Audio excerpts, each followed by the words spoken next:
Olá pessoal, a edição de hoje do Integrades vai trazer abordagens sobre os direitos do acusado, através dos olhares e percepções da advogada criminalista Ingrid Zebel, lá de Pelotas, aqui no Rio Grande do Sul. Ela também é membro da Comissão Nacional de Execução Penal. É daqui a alguns segundos no Integrades.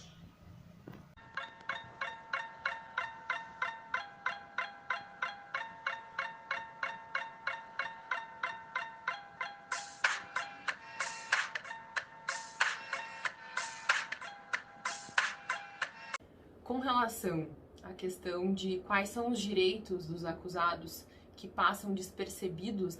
durante aí uma questão de encarceramento e quais as consequências disso, a gente observa que, primeiro, em relação à questão do encarceramento, praticamente todos os direitos, aqueles previstos lá como direitos sociais, ali no artigo 6º da nossa Constituição, são completamente ignorados quando a gente fala de população carcerária. Nós temos uma ideia social de que esse preso, a pessoa quando é colocada na situação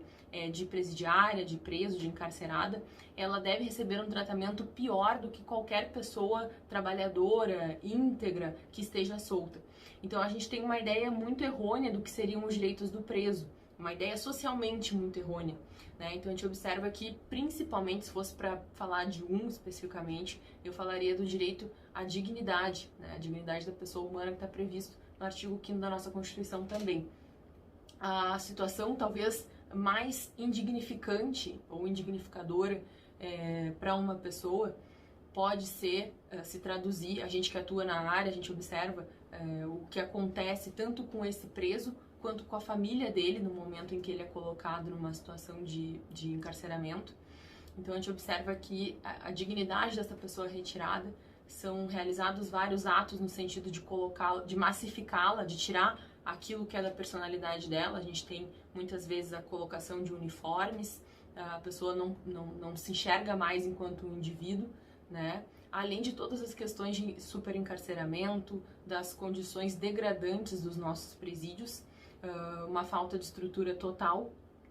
uma falta muitas vezes de itens básicos, de alimentação,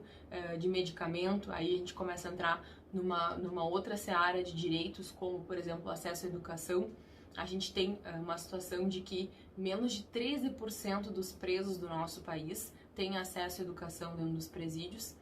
Então a gente observa que realmente a gente pode falar de quase todos os direitos, se não todos, que são modificados pejorativamente, assim digamos,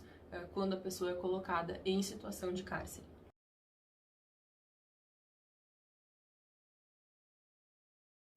Qual seria então a importância do advogado ou da advogada de defesa conhecer a fundo a história de vida do acusado e por quê, Então, a gente observa, atuando nessa situação aí de advogado de defesa, na defesa das pessoas que estão passando por um processo penal ou que estão com a sua liberdade sequestrada, a gente vê que o processo penal, especificamente, acredito que toda a demanda jurídica, mas quando a gente fala de processo penal, a gente fala muito de trabalhar os detalhes daquela situação ali, em tese delituosa que aconteceu. Quando a gente fala de trabalhar os detalhes da situação, do caso concreto, a gente pode falar também de tratar dos detalhes da vida dessa pessoa, Porque um fato delituoso, ele nunca está isolado. Por mais que a gente tenha os crimes que a gente chama de ocasião, ou os mais democráticos, como, por exemplo, o homicídio, que pode acometer qualquer pessoa um dia, por algum motivo ou outro, pode cometer esse delito. Por mais que a gente tenha esse tipo de crimes, a gente observa que são, em tese, assim, arredados da vida daquela pessoa, ela nunca cometeu nenhum crime e foi lá aquele dia e cometeu. As circunstâncias daquele delito podem, sim, estar vinculadas à história de vida daquela pessoa, Então, é fundamental a gente conhecer a história de vida dessa pessoa, conversar com a família dela, caso ela esteja encarcerada, conversar com ela ao assumir uma defesa. É essencial que a gente se dirija, se a pessoa estiver encarcerada, que a gente se dirija ao presídio, que a gente converse com essa pessoa, que a gente entenda, tente conversar com ela no sentido de descobrir os motivos, a motivação. Isso pode ter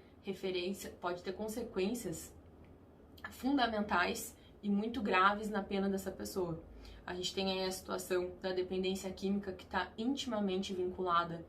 com a questão do encarceramento, né? A gente observa que tem um grande número de pessoas que deveria estar recebendo um tratamento, inclusive que é um tratamento ambulatorial previsto na lei de drogas, então é mais um direito dessa pessoa que acaba sendo cerceado. A gente tem também a questão dos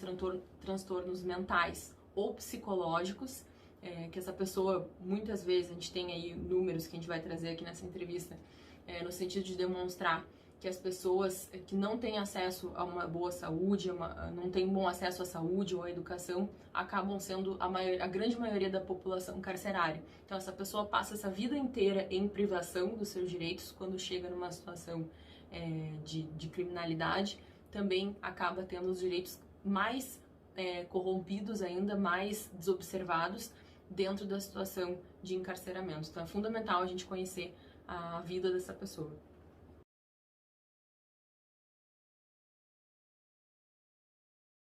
Qual o depoimento que possui mais peso antes da gente ter as provas do processo penal? O do acusador ou do acusado? Bom, primeiro é importante a gente delimitar algumas coisas aqui. A maioria dos crimes, a gente pode colocar dessa forma, vai iniciar lá com uma situação ou de flagrante ou com um registro por parte da vítima ou de alguém que presenciou esse crime. Num primeiro momento a gente vai ter uma ocorrência, um boletim de ocorrência, que muitas vezes pode ser um relato, na realidade, um relato unipessoal, unilateral, de uma pessoa que visualizou ou presenciou aquela situação, foi lá e registrou isso na delegacia. Para a gente ter o processo penal e a condenação, naturalmente que a gente precisa de mais provas, de mais elementos que esse fato aconteceu, e a gente vai ter aí uma denúncia oferecida pelo Ministério Público que vai iniciar toda a fase de instrução e julgamento, onde a gente vai ouvir testemunhas e vamos confirmar essa prova. Isso seria em tese. Na prática, a gente vive hoje uma cultura punitivista, onde muitas vezes se investiga não para procurar o acusado, mas sim para culpabilizar alguém. A gente tem aí uma pressão muito grande também sobre os órgãos de segurança pública, no sentido de que eles contenham essa violência, e a gente tem muitas vezes uma estratégia de segurança pública ininteligente, que não atende para vários requisitos que deveria atender, além do fato de que, quando a gente fala de contenção criminosa ou de segurança pública, a gente vai, em último lugar, falar do direito penal. Só que muitas vezes, por uma questão populista, as pessoas que tratam desse assunto vão falar primeiramente sobre a questão penal. Vamos endurecer as leis, vamos ter mais crimes. Na realidade, quando a gente fala do cometimento de um delito, da infração de um artigo lá do Código Penal ou das leis extravagantes, onde a gente possui mais crimes previstos, a gente está falando, em último lugar, do direito penal. Em primeiro lugar, a gente está falando de todas as outras violações que aconteceram a direitos fundamentais, como a saúde, a educação. A gente tem vários dados no sentido de que menos de 1% dos presos possuem ensino superior e menos de 13% deles possuem acesso à educação. Então, esse número alarmante nos mostra que a educação, só para a gente pegar um desses direitos fundamentais, a educação possui sim um papel relevantíssimo no freamento aí do cometimento de delitos. Então, quando a pessoa chega na questão delituosa, ela já possuiu falha de outros diversos direitos que ela possuiria acesso, que ela teria obrigatoriamente, né, direito a essas situações como educação, saúde, saneamento básico e várias outras coisas. Ela já teve esses ferimentos aí na vida dela e acaba, por último, então, na questão de delinquência, e que a gente observa que vai ser igualmente ferido em seus direitos por toda a questão da realidade do nosso sistema prisional.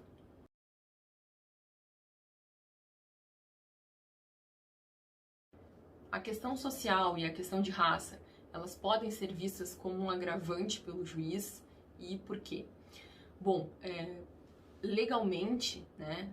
se a gente está falando da lei, a gente não pode jamais ver a questão racial vista como um agravante. A gente tem, inclusive, o contrário. A gente tem previsões legais, no caso da injúria racial e do racismo, no sentido de observar que se foi denotado, se foi mencionado qualquer coisa referente à questão racial, inclusive essa pena vai ou receber um aumento ou ser tratada de forma diferente ou ter um tratamento específico, como, por exemplo, esses 2 delitos que eu falei. Agora, a gente tem alguns dados que não nos permitem fugir da realidade, né? 2 em cada 3 presos no nosso país são negros. Então, a gente não tem como arredar os olhos disso no momento em que 56% da nossa população é negra e a gente tem esse número muito significativo de presos negros. Ainda, a proporção de negros nas prisões cresceu 14% em 15 anos, nos últimos 15 anos, enquanto a proporção de brancos nas prisões caiu 19%, conforme o Anuário de Segurança Pública nos demonstrou. A gente tem, sim, muitas dificuldades de acesso aos direitos e à vivência dessas pessoas em territórios de vulnerabilidade, que acabam muitas vezes desembocando essa situação numa situação de criminalidade muito mais rápido do que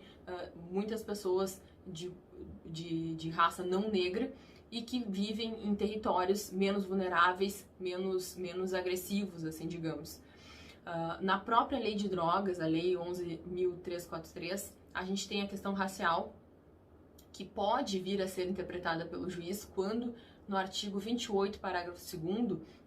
que traz ali requisitos para que o julgador delimite se aquela droga era utilizada para uso ou para tráfico, se fala que